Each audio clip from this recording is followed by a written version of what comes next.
Mikko Rantanen on his way from the Colorado Avalanche to the Carolina Hurricanes. What? All right, now that this trade is official and the dust has finally settled, how are we all feeling about this trade? Not well, Mace, not well. If you're playing catch up about Friday night's blockbuster trade, and yes, this was and is a blockbuster trade, the Colorado Avalanche have sent and traded away Mikko Rantanen to the Carolina Hurricanes in a three-way trade that includes the Chicago Blackhawks. If you're a Blackhawks fan, I have to imagine this trade is a little bittersweet because included in this deal was Blackhawks forward Taylor Hall, who also went to the Carolina Hurricanes. In return for Mikko Rantanen, the Colorado Avalanche have received Martin Necas, Jack Drury, a 2025 second-round draft pick, and a 2026 fourth-round draft pick. In exchange for Taylor Hall, the Chicago Blackhawks pick up a 2025 third-round draft pick, and they also retained $4.6 million of Mikko Rantanen's current contract. The Chicago Blackhawks basically got a participation award in this trade. While in this trade, the Hawks basically got a savings of $1.3 million in their current cap space, and in addition to the Rantanen and Hall being added to the Carolina Hurricanes,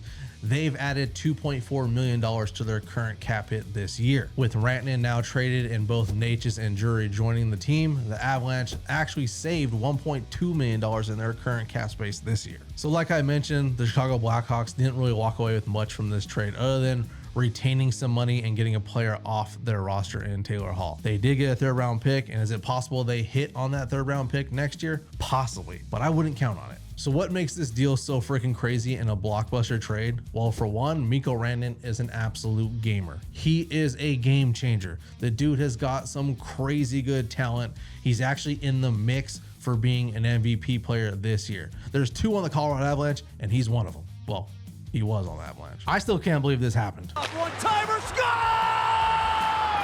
Mikko Rantanen! He was drafted 10th overall in the first round of the 2015 draft, and man, there was some crazy good talent in that draft as well. In his 619 games played in the NHL, he's got 287 goals, 394 assists, and 681 points. His best year came in the 2022-23 season where he had 55 goals, 50 assists, and 105 points. He was actually 6th in voting for the Hart Trophy that year. He played a huge part in helping the Colorado Avalanche win the Stanley Cup in 2022, where he was basically a point per game player. He had 5 goals and 20 assists during that entire run. Right now, he's currently 6th in the league in scoring with 25 goals, 39 assists, and 64 points. He's in the last deal of his current contract right now and will be an unrestricted free agent come this summer. He's also expected to be one of the biggest and most sought after free agents in quite some time. Now, there are some rumors going around right now that he is looking for that Leon Draisaitl money in his next contract, which would mean he's looking for about $14 million per year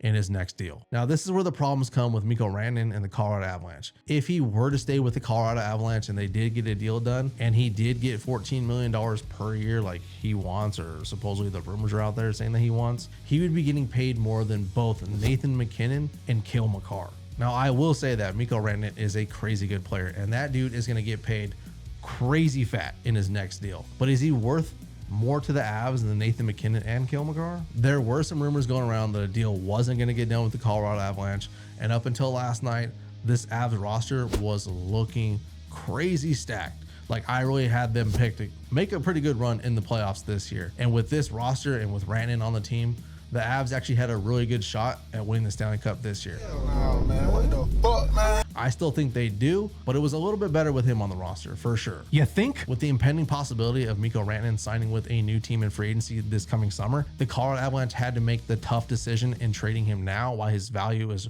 crazy high before it was too late. Keep him on the roster, go to the playoffs, go on a crazy run and potentially win the Stanley Cup, or realize his trade value, trade him away, get some assets in return, clear up some cap space, and secure the future with some younger players. Now, the West is crazy stacked any which way you look at it, and since this trade's gone down, I gotta say the chances of the Avs getting to the Stanley Cup Finals has gone down, but just a little bit. Yeah, no shit. Now, looking at the Hurricanes after acquiring both Rantanen and Taylor Hall, they instantly become Cup contenders again this year. Not to say that they weren't, but their chances of going to the Cup have gone up pretty drastically since acquiring these two players. Now, at the time of this recording, the Carolina Hurricanes are currently 30-16-3 with 63 points, which puts them in second place in the Eastern Conference. To get Rantanen on their squad, the Carolina Hurricanes had to give up Martin Necas, who's been a 20-plus goal scorer in the last 2 seasons, and who was off to a crazy hot start at the beginning of this year. They also had to give up a forward in Jack Drury, who was a bottom 6 player for the Carolina Hurricanes, but will probably find a better playing opportunity with the Colorado Avalanche going forward. And like I said, Chicago was involved in this trade. They send Taylor Hall and a $6 million cap hit back to Carolina in exchange for that 3rd round pick. They also help out Carolina by retaining 50% of Mikko Rantanen's $9.25 million cap hit that would have followed him to Raleigh. In doing all that and retaining half of Mikko Rantanen's contract, there is no player coming back to the Chicago Blackhawks to play alongside Connor Bedard. So what do I think about this trade? Well, for one, the Carolina Hurricanes and this guy are not fucking around this year. After they failed to sign their big trade acquisition in Jake Guentzel last year and losing key players to free agency this past summer, players like Stefan Noesen, Teuvo Teravainen, Brady Shea, Brett Pesce, the Carolina Hurricanes were not looking like the team they were last year, and a lot of people, myself included, wrote them off heading into this year. And yeah, that was a pretty big mistake. But the Canes held faith in their staff and their roster and have basically been on a heater since the start of this season. The big issue for me in Carolina is, did they just gamble away their future? As of this recording, Rantanen is currently chasing a bigger ticket in his next contract and isn't signed to a contract past this summer. Does Carolina have enough in play to keep him around and give him the money he's after? Now, the cap is expected to go up next year and possibly by a lot. The Canes are expected to have the cap space to sign a big player like Rantanen, but is it a place he's going to want to play for the next 5 to 8 years? Next year, there are some big names coming off the Carolina Hurricanes payroll, and if you're a big star like Mikko Rantanen, that might play into your decision if you're going to sign there or not. I'm not saying it isn't possible and it's not going to happen, but I have to imagine Mikko Rantanen is going to want to see and know what the plan is going forward for this Carolina Hurricanes team. I also have to think, if the Carolina Hurricanes and Mikko Rantanen can't get a deal done before this year's trade deadline, do the Hurricanes flip him again? If they make a deep run in the playoffs and actually win the Stanley Cup this year, then I gotta think, if they have the cap space, he'll probably re-sign with the Carolina Hurricanes. On the other hand, if they do win the Stanley Cup and he doesn't sign with them, that just increases his value drastically, which means he might actually get more money than he's anticipating.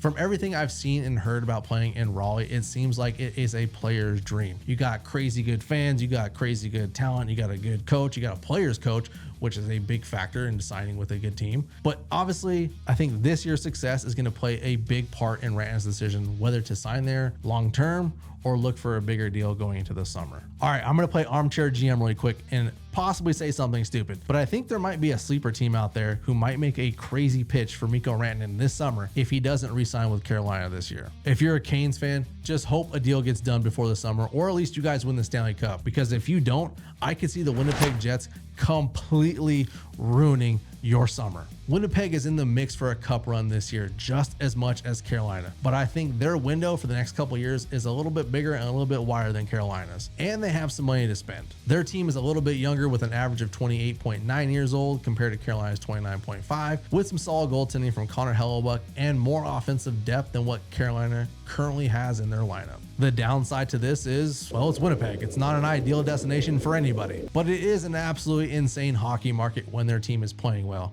and their team is playing extremely well and should be playing extremely well for the next few seasons. The other downside of this is playing in the West and having to deal with that travel schedule, which Mikko Rantanen is pretty much used to at this point already. But if the price is right, I can see Mikko Rantanen wanting to wear a Jets jersey come next season. I know I'm getting ahead of myself, but with all this talk of this trade that just happened, I had to throw a wrench out there because it is not a known fact or a given that Mikko Rantanen is going to be signing with the Carolina Hurricanes long term. If he doesn't, that could screw up a lot of plans for the Carolina Hurricanes going forward. Do I think this is a good thing for the Carolina Hurricanes in the league? Absolutely. But until Mikko Rantanen signs a new deal, things could get a lot more interesting and a lot more complicated when it comes to free agency this summer. Let me know down in the comments how you think this trade plays out, and if you think Mikko Rantanen stays with the Carolina Hurricanes, or if he signs with a different team. If he signs with a different team, who do you think he's going to? Like I said, I think the Winnipeg Jets might have a hefty role in where Mikko Rantanen plays for the next couple of years.